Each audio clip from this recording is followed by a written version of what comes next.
The grand celestial chamber shimmered under deep blue ambient light, its massive crystalline arches refracting color across hundreds of gathered delegates. Ambassador Keelar scuttled across the polished mineral floor, his 6 legs tapping anxiously. Though his chin and his body appeared as rigid as carved stone, his antennae twitched with frantic urgency. He had called this emergency session himself. But even he doubted anyone here would listen in time.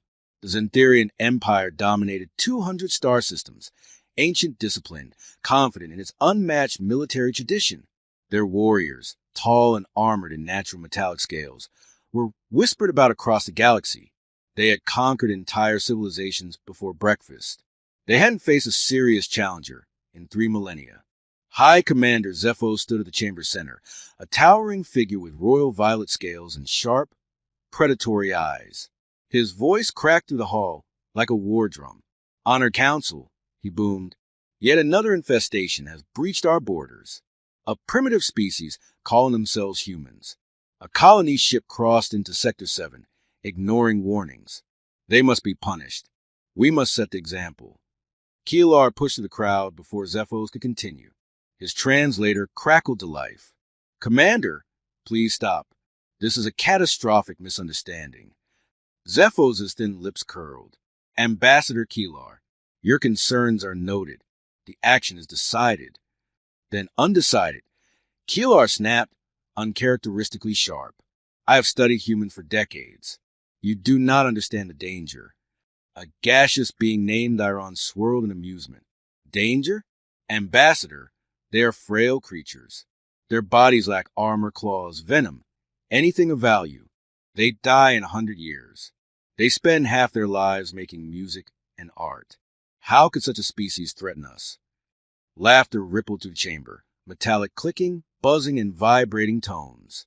Keelar felt despair rising, but pushed on. "Their vulnerability is misleading. Their real power isn't physical. It's psychological." Zepho scoffed. "Their feelings? Their poems? Their memory?" Keelar whispered. "And their refusal to quit. Ever." The laughter died. "You must understand," he continued, pacing. "Humans once lived as prey on their world. Weak, slow, weaponless. Yet they became persistent hunters. They chased their prey for days, never stopping until the prey's heart gave out. That instinct remains. They pursue goals with maddening tenacity." Zephos remained unimpressed. "We are not prey animals running across dirt." "You aren't listening," Keelar said desperately. "Give humans 1 battle, and they learn everything about their enemy. Give them 2 battles, and they learn how to kill that enemy." The council murmured, unsettled. Voss, a reptilian delegate, raised a scale brow. "Their ships are small, their weapons primitive. They only just discovered faster than light travel. For now," Keelar snapped, "but they adapt faster than any species in this chamber." Zephos waved a dismissive claw. "Then we simply give them no battles. We erase their ship entirely. No survivors. No one left to report what happened." Keelar broke protocol. "You fool. Humans will look for their missing people. They will scour the stars until they know the truth. And when they learn we killed a civilian vessel, families, children, every human will unify with a single purpose: vengeance." Zephos leaned close, towering over him. What could these fragile creatures do to the Empire? Keeler's voice trembled, but every alien heard his answer. "They will come for you. They will never tire. They will never negotiate. They will hunt every soldier, every commander, every ship involved. And if it takes them decades, they will still come. Because humans never abandon their own." A long silence. Then Zephos laughed, and the council joined him. Within minutes, the vote was cast. The attack on the human colony ship, New Horizon, would proceed in 3 days. As the chamber emptied, Keelar approached Zephos one last time, desperation hollowing his voice. "Commander, please, do not do this. Warning them is mercy for us, not them." Zephos' eyes glinted. "Why do you care for these humans?" Keelar remembered human laughter, human families, their frightening capacity for love, and the terrifying extremes they reached when that love was violated. "Because," he whispered, I have seen what humans become when they hate. The commander dismissed him, and Keelar knew. The Xantharians had just chosen war with the one species in galaxy no one should ever provoke. Captain Maria Santos stood on the bridge of the New Horizon, her fingertips resting on the polished rail, as the stars drifted past like silent lanterns. After 3 years of travel, the colony's ship was finally halfway to its destination. 12,000 people slept or worked within its massive hull. Scientists, farmers, families, children. A new beginning awaited them. Maria felt proud. Tired, but proud. The night shift was quiet. Consoles hummed. Crew members murmured softly. The New Horizon had never experienced a major malfunction. The engineers called it the Gentle Giant.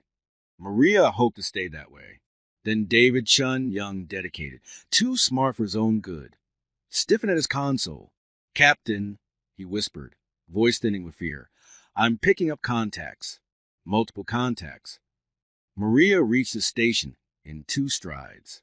"How many?" 20, no, 30. "Captain, they're huge. Their displacement is off the chart. And they're Xanthran." Maria felt the blood drain from her face. The Xanthran Empire, the one region they had been told to avoid. But navigation logs showed they were in neutral territory. Had the borders shifted? Was there an error? "Open a channel," she ordered. "All frequencies?" David asked. "All of them." The comm system crackled to life. "This is Captain Maria Santos of the Earth vessel New Horizon. We are a civilian colonization ship. If we have crossed into your territory by mistake, we apologize. Please provide corrected navigational coordinates, and we will adjust course immediately." Silence. The alien ships moved with terrifying precision, forming a perfect sphere around the New Horizon. Magnified visuals showed smooth metallic hulls carved with ancient markings. Deadly and beautiful. "Captain," Lieutenant Park said from tactical, voice trembling, "they're charging weapons." Maria froze. "What? No, that can't be right. We're unarmed." David tried again, speaking with urgency into the calm. "Xanthran fleet, we have children aboard. Civilians. Please respond." Still nothing. Then, finally, a voice came through. "Cold, arrogant, absolute, human vessel. You have violated Xanthran space. Your punishment is at hand." Maria nearly lunged at the console. "We can leave. We will leave. Please, we pose no threat. Do not fire. There are thousands of innocents here. No one violates our borders," the voice replied. "Let your deaths be a lesson." A blinding beam slammed into the forward hull. Consoles exploded in sparks.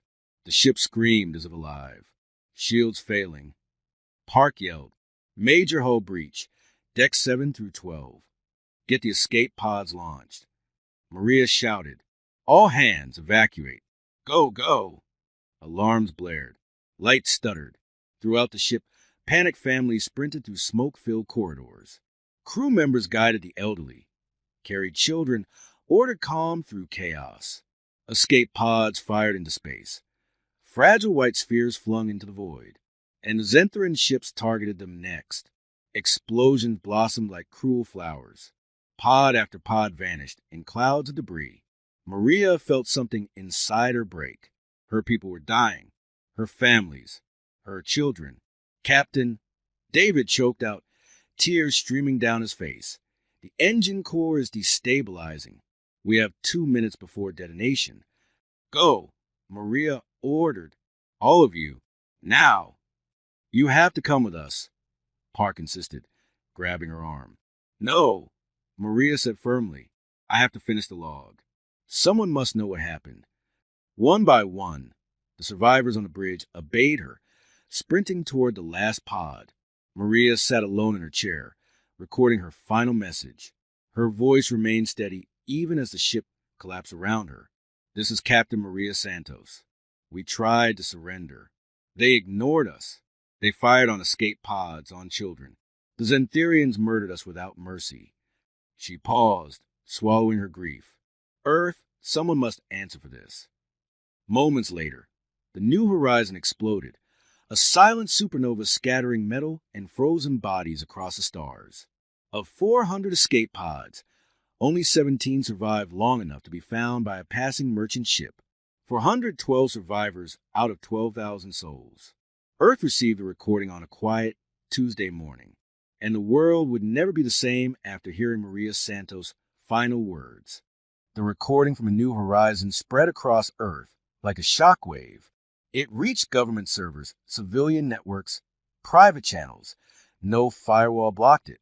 Captain Maria Santos' final words echoed to the halls of power before most people had even finished breakfast. "This is Captain Maria Santos. They murdered us. All of us." The room went deathly still. Ministers stared at the frozen image of Maria's face, illuminated by the fires of her dying ship. Even the Secretary General, a woman known for her composure under any crisis, pressed a trembling hand to her mouth. "Give me Admiral Thorne," the president ordered quietly, "and call an emergency assembly session. All representatives. All nations. Now." Admiral James Thorne had served Earth for 40 years.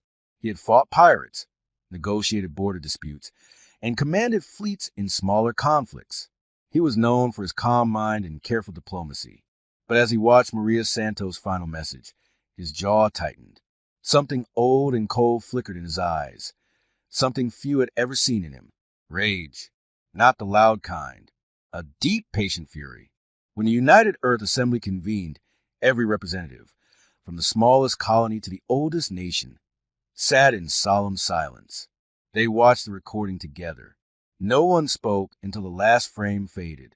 Finally, Admiral Thorne stepped forward. "Representatives," he began, voice steady as bedrock. "This was not an act of war against a military vessel.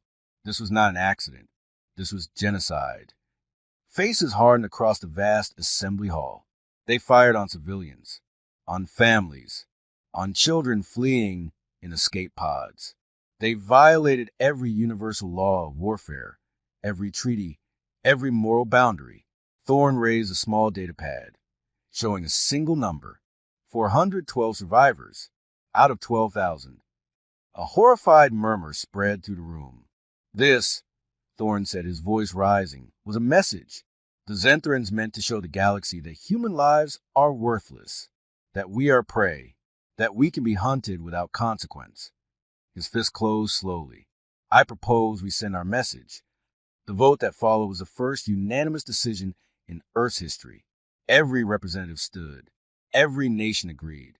The verdict: war. Not for conquest. Not for territory. For justice.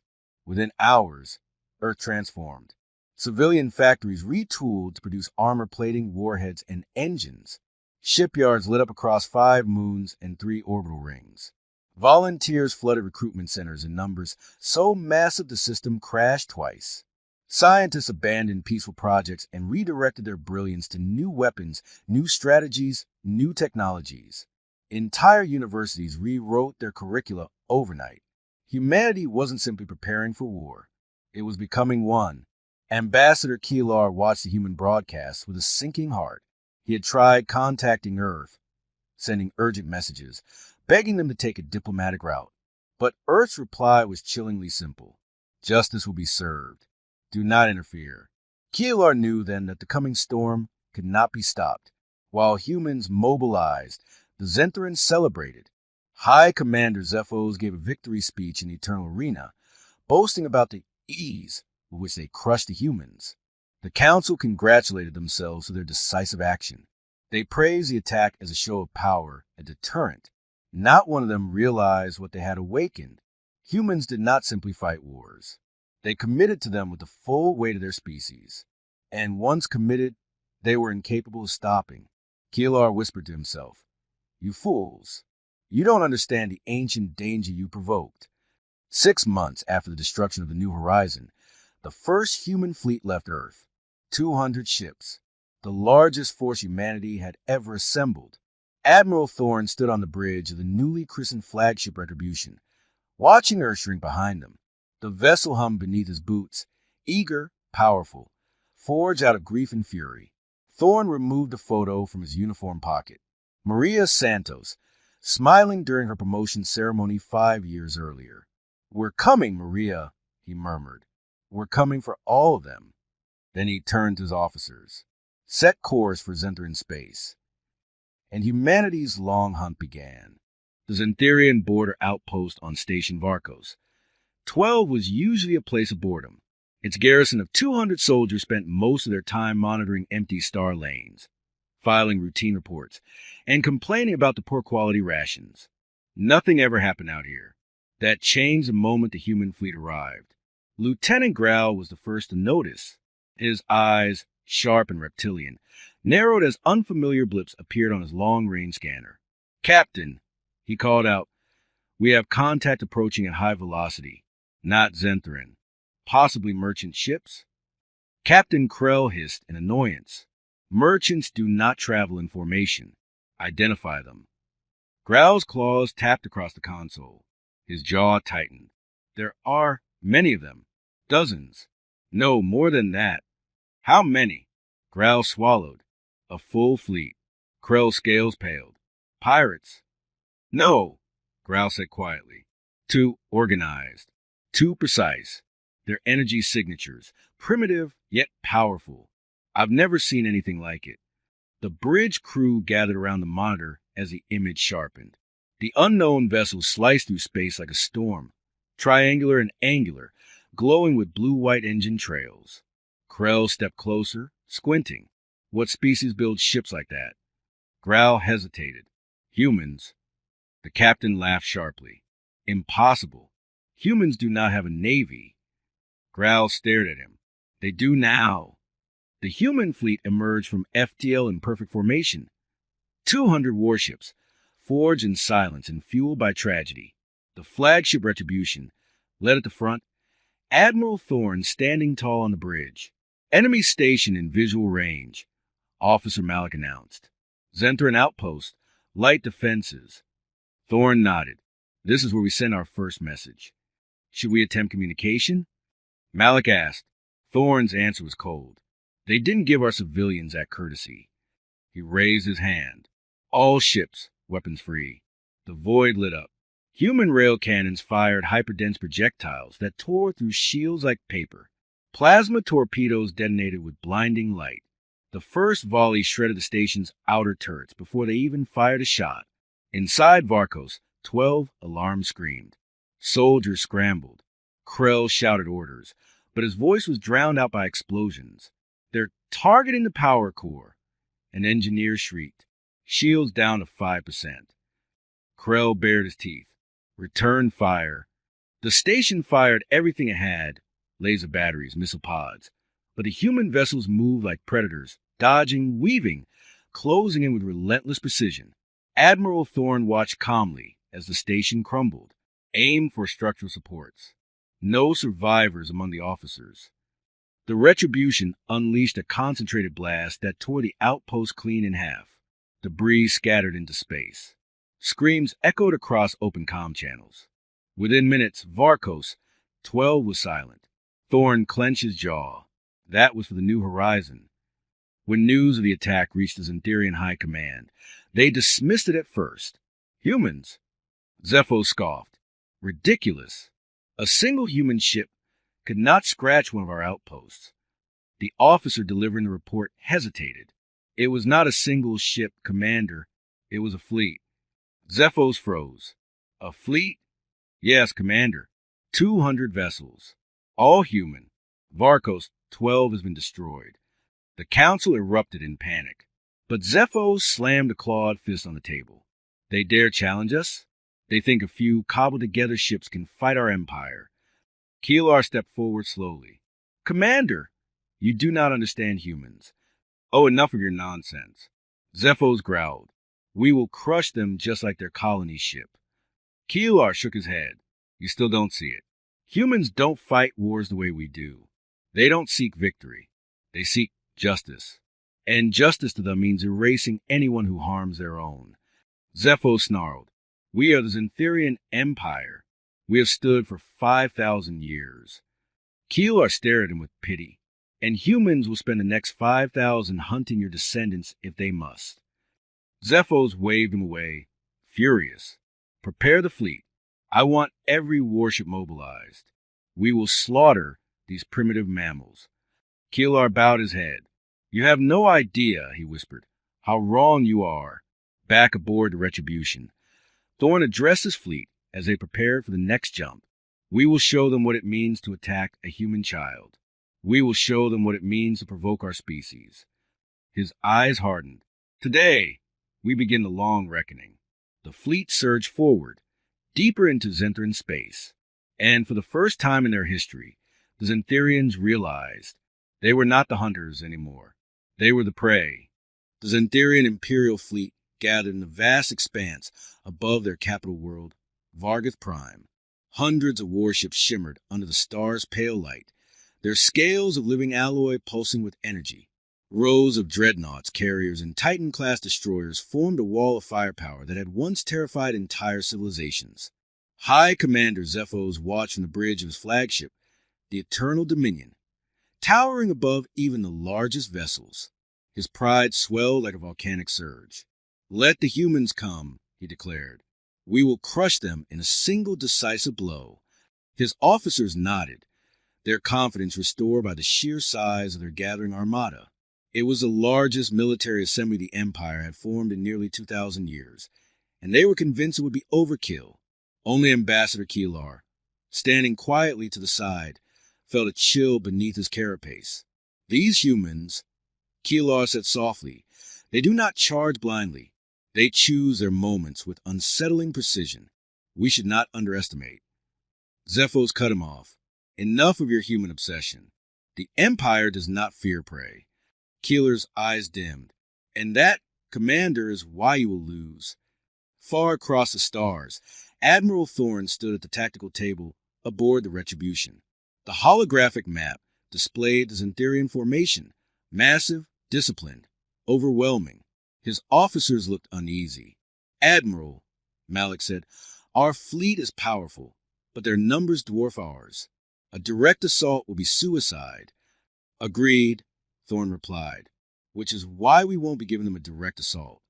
He zoomed the map in, revealing a pattern so subtle only meticulous analysis could catch it. They're old, Thorn said, proud, predictable. Their formations haven't changed in thousands of years. They rely on brute power and intimidation, but their structure is rigid. He tapped the weak points, blind angles, communications choke points, and the vulnerable underbellies of the largest carriers. Humans, Thorn said, don't beat stronger opponents head-on. We never have. We flank. We adapt. We strike where it hurts. A quiet murmur of approval rippled through the officers.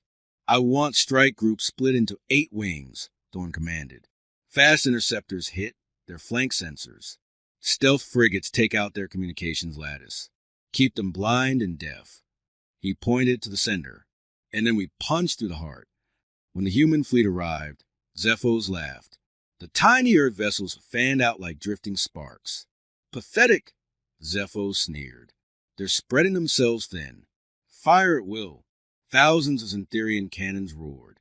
But the human ships didn't meet them head-on. They weaved. They pivoted. They danced between beams with ruthless efficiency. What are they doing? Captain Graff snarled, trying to track the erratic formations. Their trajectory is illogical. Keelar whispered, humans don't fight with logic. They fight with adaptation. And then the human wing struck. Stealth frigates decloaked at the Zentharian communications array, unleashing electromagnetic warheads that disrupted the entire network. Commanders barked orders, but no ship heard them. Chaos rippled through the Empire's fleet.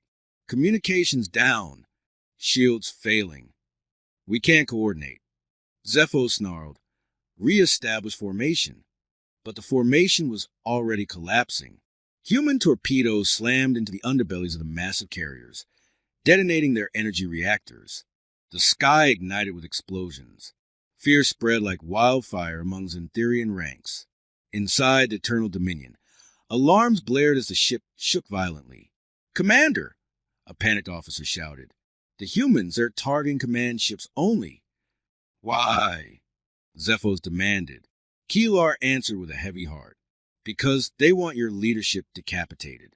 They're not here to fight your empire. They're here to destroy it. Amid the chaos, the Retribution drove forward. Target locked, Malik announced. Thorne's voice was quiet but resolute. Fire. The super rail cannon fired a kinetic round that tore through the Eternal Dominion's shield's hull and command spine in a single terrifying impact. Zephos was thrown to the floor as explosions tore across the bridge. His last sight before the deck collapse was a human ship slicing through the battlefield like a blade of vengeance. His last thought wasn't rage. It was disbelief. How did humans become this strong this fast? By the time the smoke cleared, half the Xantherian fleet was gone. The other half fled in disarray, breaking the ancient imperial tradition of never retreating. The broadcast went across the galaxy within hours. The Xantherian fleet has fallen. Humans have defeated them. People in distant civilizations whispered the same sentence. The prey has become the predator, and the war was far from over. The once brilliant capital world of Varga Prime now lay shrouded in tension. Smoke from distant industrial districts curled into the sky, darkening the golden glow that had bathed the planet for centuries.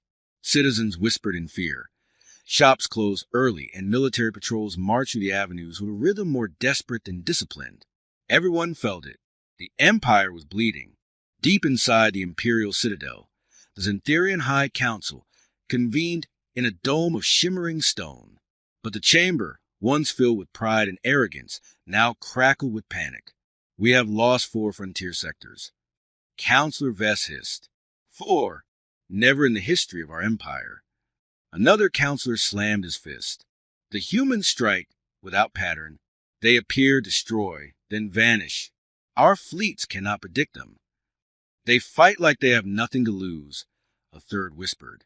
Because they don't. Ambassador Keelar stood to the side, silent, his eyes dim. He had warned them all, begged them, pleaded with them to avoid this war. But pride had drowned his voice. Now the Empire was drowning in its consequences. Suddenly the doors burst open. An armored commander strode in, panting. Counselors, a human fleet has been detected entering our inner territories. The chamber erupted. The inner territories? But that's impossible. They would never dare. Keelar closed his eyes. Yes, he murmured. They would. Admiral Thorne stood at the bow of the Retribution, hands clasped behind his back as the human fleet closed in on Varga Prime. The stars shimmered across the hull, reflecting the cold resolve in his eyes. Enemy planetary defenses detected, Malik reported. Hundreds of platforms. Thousands of guns. Good, Thorne said. Let them fire. The fleet split into 3 wings, a maneuver so fast it jarred even veteran pilots. Human ships darted between orbital cannons with impossible precision, as if the fleet were performing a choreographed dance. Fire suppression volleys, Thorne ordered. Rail cannons screamed. Plasma waves detonated. EMP bursts rippled across the defensive grid, disabling whole sectors at once. Varga Prime's defenses didn't break slowly. They collapsed, just outside the capital city. The sky turned into a battlefield. Xantherian ground forces aimed anti-ship artillery upward, firing desperately at the descending human drop carriers. General Dravik shouted, Hold the line! They cannot land troops. A human drop pod streaked past him like a meteor. Then another. Then dozens. They smashed into the field surrounding the capital, their armored exteriors glowing red-hot from atmospheric entry. The pods opened, and human marines advanced in synchronized formation, their armor dark and angular, their visors glowing like predators' eyes. General Dravik took one look at them and felt an ancient instinct he didn't know he possessed. Fear. Inside the citadel, alarms wailed. The High Council stared at each other in horror. They've breached the outer defenses. Our legions are falling back. Our planetary shields, they're collapsing.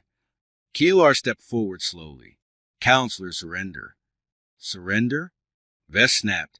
We are the Xantherian Empire. An empire that murdered 12,000 innocents without provocation. Keelar said. An empire that believed itself untouchable. He looked each counselor in the eye. And now humanity stands at your gates. Before anyone could respond, a thunderous explosion rocked the citadel. The floor vibrated. Dust drifted from the ceiling. Guards rushed to the entrances, weapons drawn. But the echoing footsteps approaching weren't Zenthren. They were human. Admiral Thorn entered the throne hall flanked by elite Marines. His presence filled the chamber like a storm. He approached the council with a calm, lethal resolve, the kind born not from anger, but from justice long delayed. Keelar bowed his head. Admiral Thorn, I am relieved to see you alive. Thorn nodded. Ambassador, you tried to stop this. I know. Counselor Vest snarled. Human, you have no right. A Marine raised his rifle, silencing the counselor instantly. Thorn spoke evenly. 12,000 of my people died because of your arrogance, because of your cruelty, because you believed humans were insignificant. He stepped closer. You were wrong. Zephos' replacement, interim commander Graf, bared his teeth. What do you intend to do with us, human? Thorn's expression didn't change. Not execution, he said. That would be too merciful. He gestured toward the Marines. Arrest the High Council. The Empire ends today. The Zentherian people will govern themselves, not warmongers. As the counselors were dragged away, Keelar watched with a heavy heart.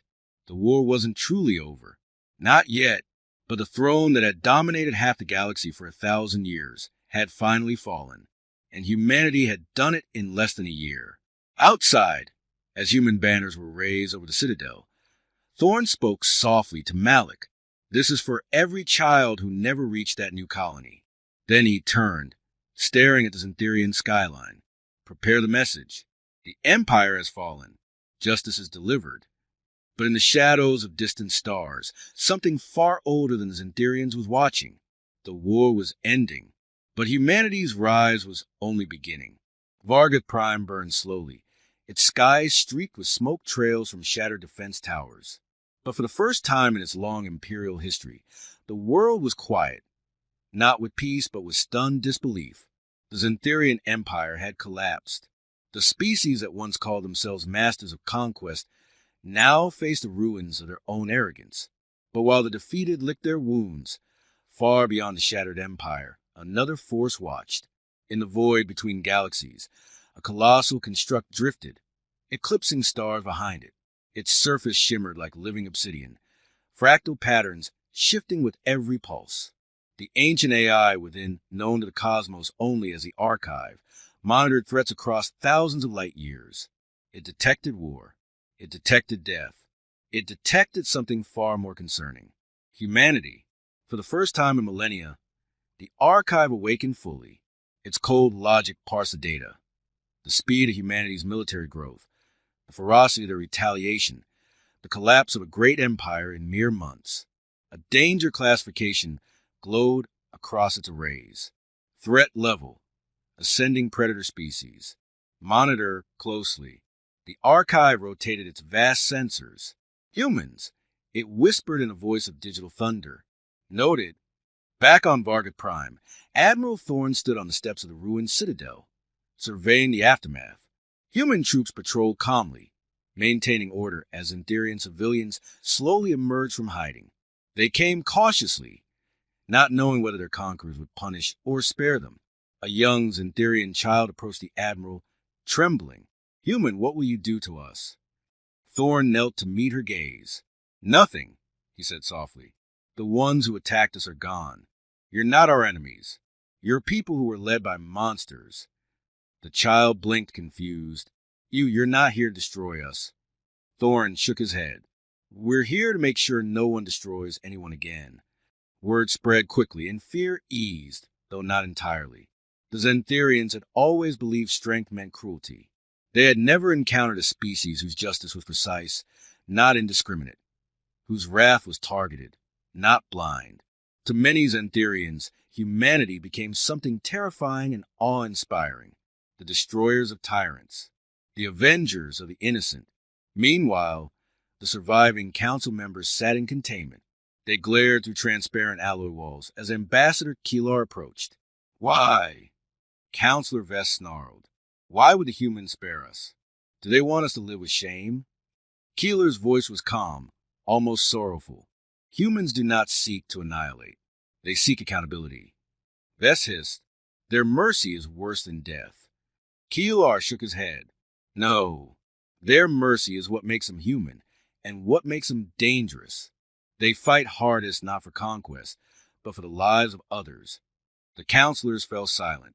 They finally understood. In orbit, Malik approached the Admiral with new data. Sir, long-range detectors picked up something unusual. Thorne turned. Another Xantherian fleet? No, sir, Malik said, uneasy. Something much larger. Something watching us from deep space. Thorne's brow furrowed. Define watching.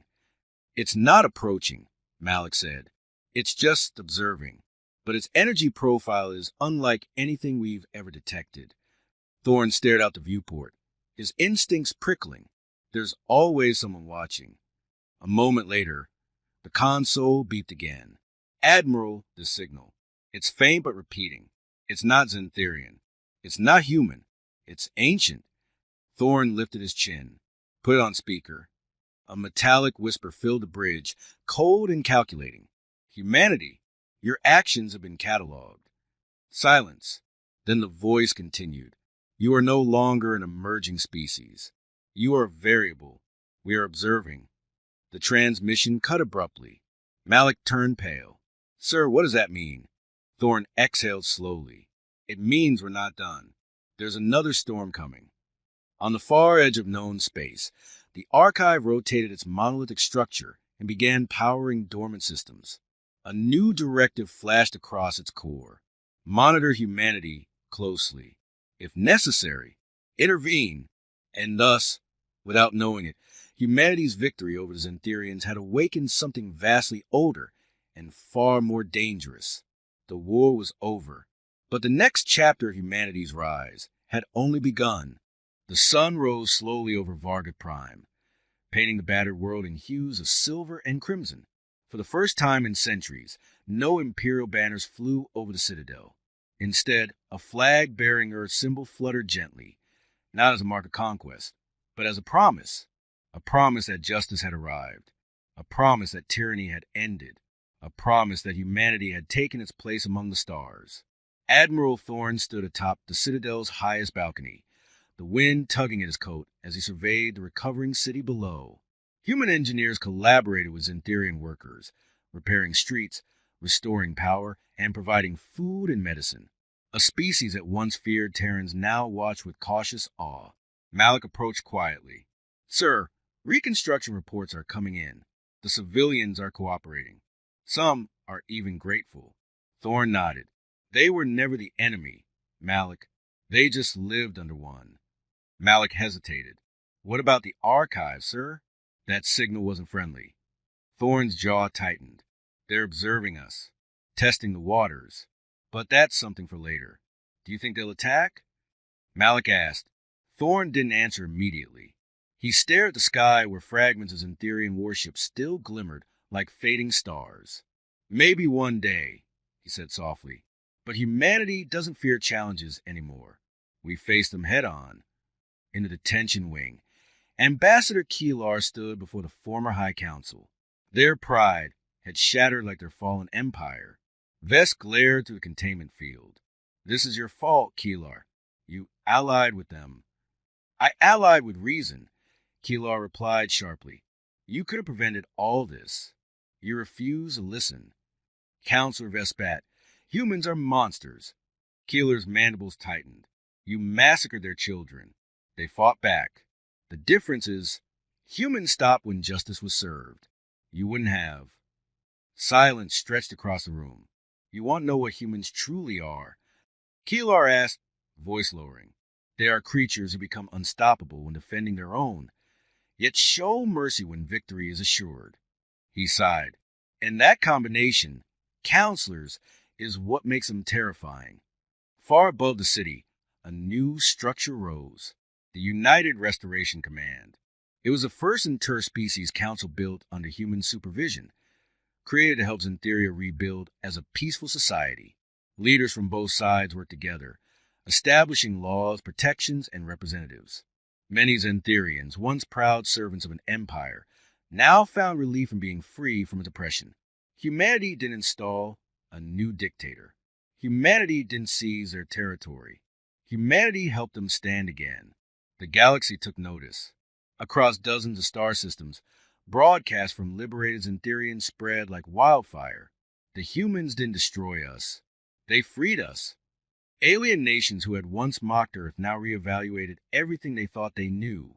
Some reached out to form alliances. Others feared angering the new rising power. Humanity had become something myth-like, a force that punished tyrants but spared innocents. They were no longer the newcomers. They were no longer the weak species. They had become the guardians of justice, the defenders of the lost, the Death Worlders. As the days passed, Thorn finally allowed himself a moment of silence. He stood by a memorial being constructed on the Citadel grounds, 12,000 names carved into obsidian stone. At the center, a single engraving, Captain Maria Santos. We tried to surrender. Thorn placed his hand against her name. We did it, Maria. Your people are avenged, and no one will ever harm humanity again. A soft presence moved behind him. Ambassador Keelar. Admiral. Keelar said quietly, there is talk of forming a new coalition, a partnership between Xantheria and Earth. Thorn nodded. A future built on cooperation, not conquest. That would be Maria's wish. Keelar bowed deeply. Your people have changed the galaxy. Thorn turned toward the horizon, and the galaxy has changed us. He lifted his gaze to the stars.